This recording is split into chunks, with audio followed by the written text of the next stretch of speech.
Eu também sou criador de conteúdo, sou um ativista étnico-racial e uma pessoa que é entusiasta por Mogi Guaçu. E aqui eu sou de frente para a Feira Noturna de Mogi Guaçu.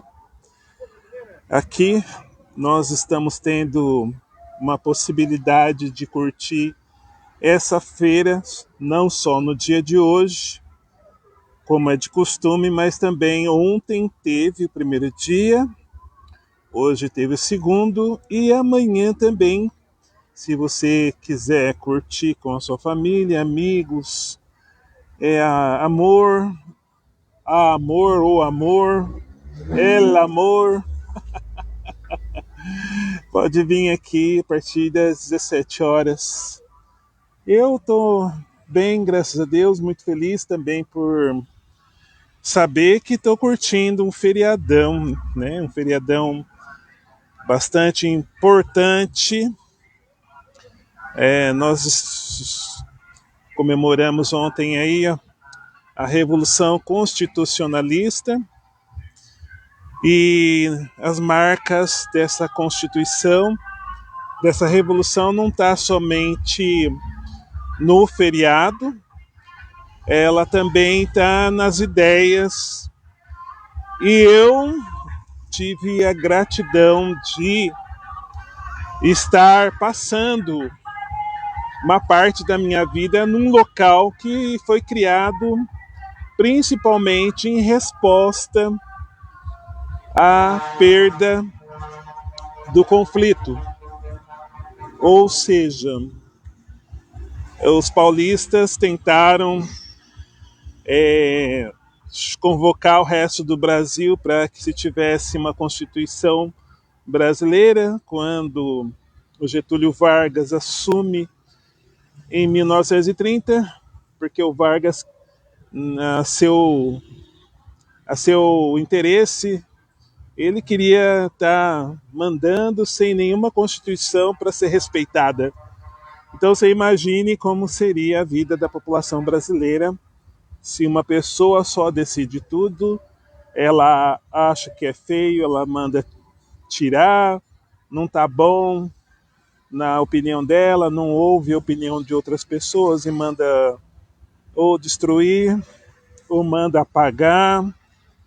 Então foi um momento bastante tenso e explosivo, tanto que, de acordo com o que eu estudei, Mogi Guaçu recebeu tropas desse pessoal do governo federal que chegaram aqui e parece-me que eles queriam um local para poder acolher os soldados e acredito eu que na época o pessoal daqui com certeza não apoiava o governo federal, escondeu a chave da escola, que era a escola Padre Hermani, porque era com certeza o maior prédio público que tinha na época em Mogi Guaçu.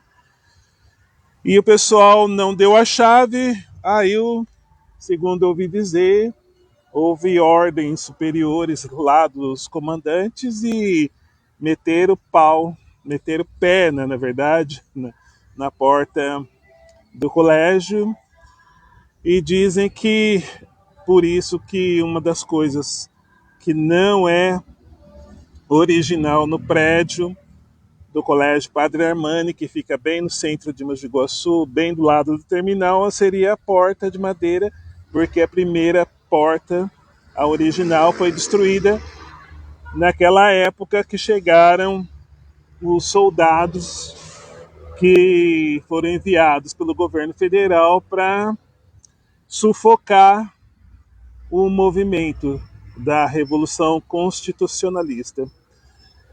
E eu falo que um produto, né, que foi importante, eu digo que é a Universidade de São Paulo, porque é uma das formas que a elite paulista tentou responder à derrota foi criar estruturas para modernizar mais ainda o estado de São Paulo, que estava ocorrendo, né, a industrialização aqui. E com isso, eles projetaram criar uma universidade pública principalmente para não mandar o pessoal que tinha grana para estudar na Europa. E eu então estudei nessa USP, justamente lá no Butantã, que foi criada logo depois, nos anos 60, 70, e hoje você vê o quanto que a USP ela contribuiu e contribuirá para que a sociedade brasileira tenha conhecimento, tenha tecnologia, tenha alimentos mais baratos, tenha produção agrícola mais abundante. E dessa forma, gente, aqui no estado de São Paulo, hoje, esse final de semana, estou curtindo esse feriadão. E como vai você aí, né? Eu sei que algumas pessoas que vão me assistir não estão dentro do estado de São Paulo, certamente viveu esses dias aí como nada acontecesse, mas é isso mesmo. É, no início do mês também teve comemorações, não aqui no estado de São Paulo, mas teve comemorações na Bahia, porque dizem que, na verdade, o movimento de independência ela resultou lá na história do grito de 7 de setembro, lá nas margens do Ipiranga. Mas, na verdade, o movimento mesmo, o primeiro sinal de independência concreta do Brasil, aconteceu em outra data, lá em Salvador, e essa data é 2 de julho. Dessa forma, o pessoal lá da Bahia, com certeza, devem comemorar e comemoraram dia 2 de julho. Inclusive, até o próprio presidente da República esteve lá para participar desses eventos que, graças à nossa ciência brasileira, as nossas pesquisas, elas estão mostrando quem o Brasil é. A questão, por exemplo, da igualdade racial, como eu venho falando, que Mogi Guaçu também. Logo, logo vai ter um conselho de igualdade em pleno funcionamento. E eu, por exemplo, tenho que avisar o pessoal que o prazo para inscrição da Lei Aldir Blanc, ele está terminando. As pessoas que são artistas aqui de Mogi Guaçu, que querem apresentar algum projeto na área cultural e que está na gaveta ou está nas ideias, tem poucos dias para você baixar no Instagram da Secult o edital. Lá tem tanto o edital como tem um formulário Google que você tem que preencher e responder às perguntas que são feitas para mostrar que realmente seu projeto social, cultural, realmente tem viabilidade e não é simplesmente alguma coisa louca. Uma coisa louca que você quer fazer tem que ter fundamento, tem que saber para quem você vai fazer, por que você vai fazer, que recursos que você vai usar, que local vai ser feito esse projeto, quais profissionais vão participar dessa equipe, que equipamentos que vão ser utilizados, quais serão os possíveis prazos para entregar algum resultado, porque você tem que, à medida que o tempo passa, você tem que entregar um feedback para mostrar para a secretaria que você não está só pegando o dinheiro e o projeto que é bom, que você se comprometeu em fazer, balela, né? Você nem se preocupou em ir atrás.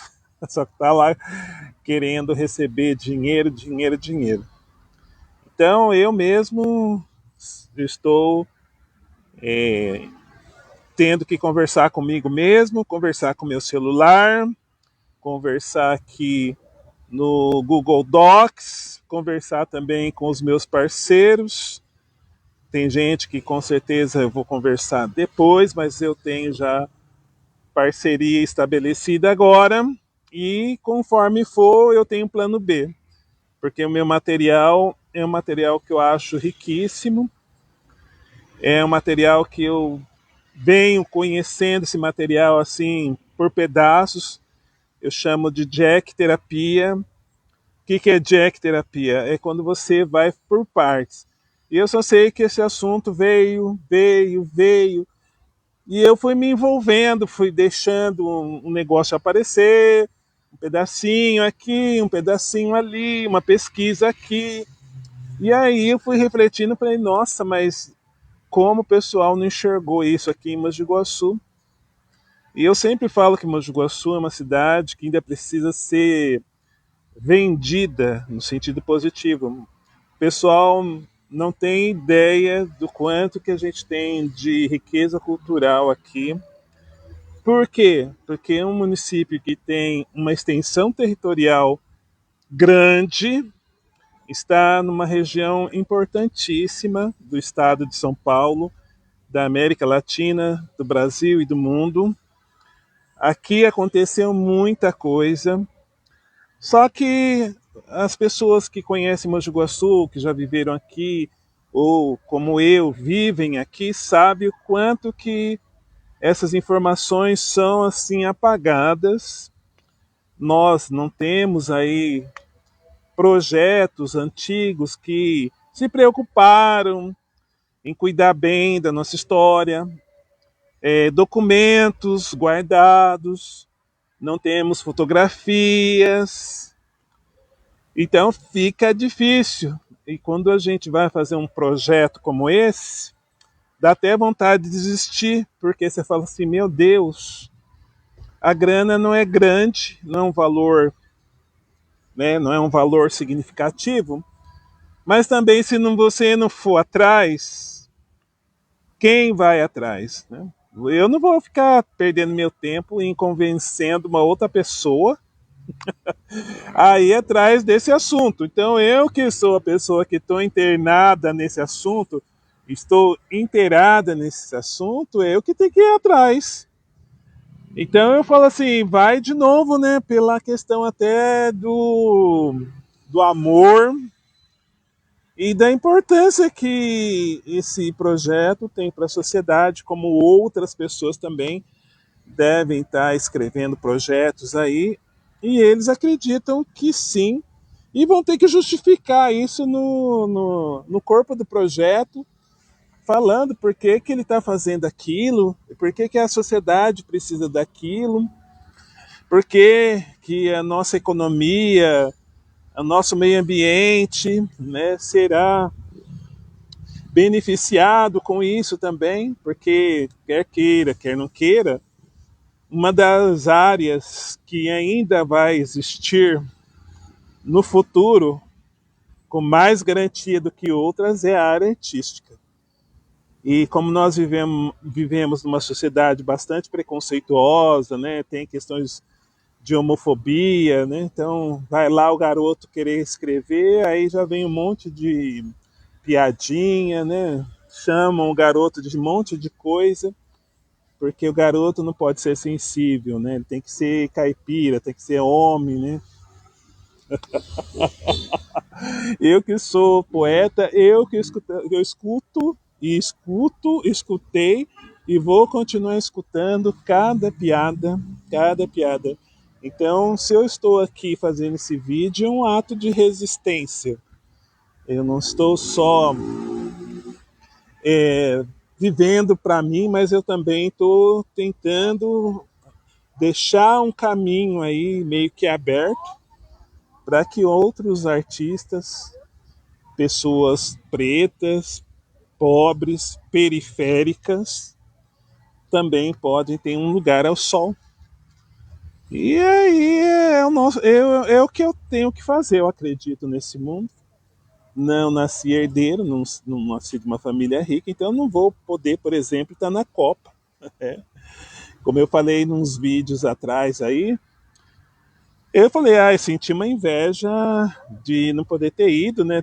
Tá curtindo, bem que eu gostaria de fazer aquilo que o meu poema deste campeonato diz, que é desfrutar tudo isso junto.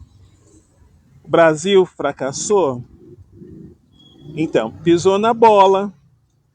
Eu ainda falei no meu poema ainda, se o Brasil não pisasse na bola, e a gente ia ter, né, a oportunidade de estar se divertindo e também gritando aí, né, é campeão, é hexa.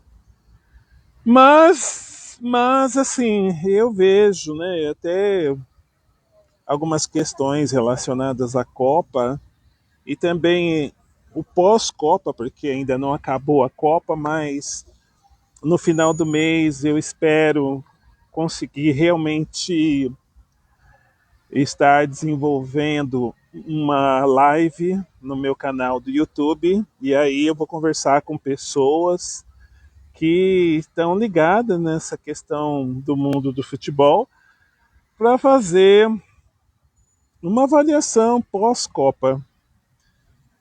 Entender, porque eu fiquei com muitas perguntas, eu fiquei com algumas reflexões.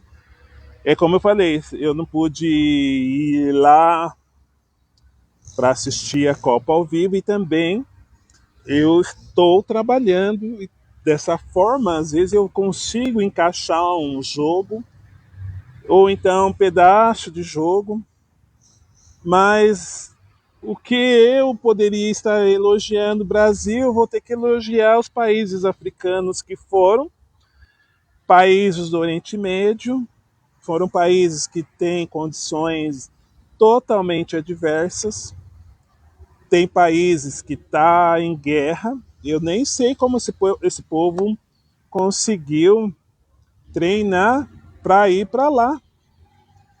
É que nem um professor no mestrado, ele falou para nós na aula, a Alemanha, na época lá da Segunda Guerra, ela não conseguiu fazer uma bomba nuclear na mesma época que os outros países, como a Inglaterra, Estados Unidos, porque estava caindo uma chuva de bomba em cima de Berlim.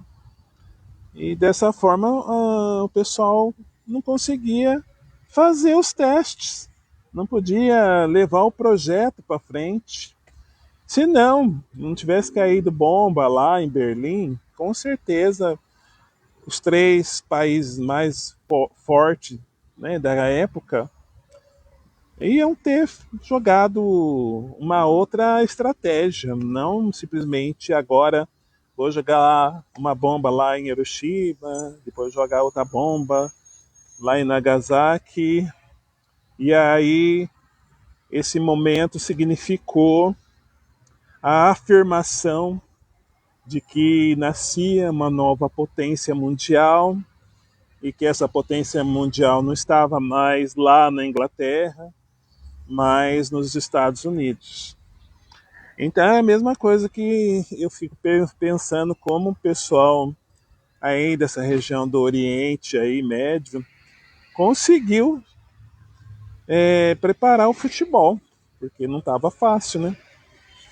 Então, gente, eu acredito que esse mês eu vou aproveitar ainda para verificar como que estão as festividades de mês de junho, que acabou, mas agora a gente ainda tem ainda as festividades que foram jogadas para mês de julho.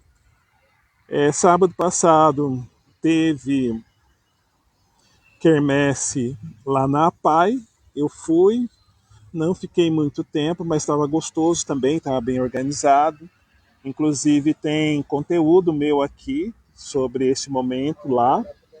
Quem quiser saber mais, dá uma pesquisada na biblioteca de informações, tanto de fotografias quanto de audiovisual.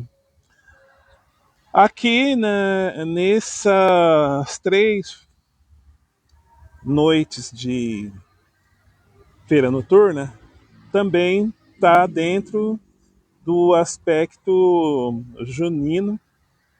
Então vai ter banderola, vai ter decorações. Só não tem quentão e vinho quente, mas o resto tá dentro do clima. Hoje eu vi que tem, como eu vim mais cedo um pouco, eu fui na academia de manhã, então eu consegui vir aqui e já vi a dupla feminina. Hoje tem uma dupla feminina que está cantando. Eu dei um oi assim para elas, porque a hora que eu cheguei elas estavam junto com o pessoal técnico montando os equipamentos, mas daqui já dá para escutar que a animação tá boa lá. E tem telão também, né? Eu não sei se eu acho que vai projetar no telão lá um pouco do show. Então, gente, um abraço para vocês. Ótimo final de semana. Eu vou também trabalhar em cima do meu projeto. Eu estou indo agora para um karaokê. Então agora eu vou. Eu tirei fotografias daqui e vai ter um karaokê e karaokê de sexta-feira. Geralmente eu não estou indo por causa da feira noturna. Mas como é feriado, amanhã não vou precisar levantar cedo. Então, assim, de repente eu fico lá, mesmo que dê para cantar uma ou duas músicas, mas eu vou ficar bastante feliz. Preciso, né, me conectar com outras coisas superiores, inclusive para poder finalizar esse projeto escrito e mandar, né? Gente, um abraço. Amanhã, como eu disse para você, se você quiser vir aqui na feira noturna, venha, porque serão 3 dias aqui em Mogi Guaçu. Teve ontem no feriadão, teve hoje, que é o dia dela normal, e vai ter o dia de amanhã. Até o próximo vídeo, até a próxima fotografia. Se gostou, deixa um like, se inscreve ou então compartilha aí para os seus seguidores também. E vamos conversando, gente. Vamos conversando aí. Vamos trocando figurinha. Sempre que eu posso, eu tô deixando alguma informação aqui para quem é de Mogi Guaçu e da região. Tchau, tchau.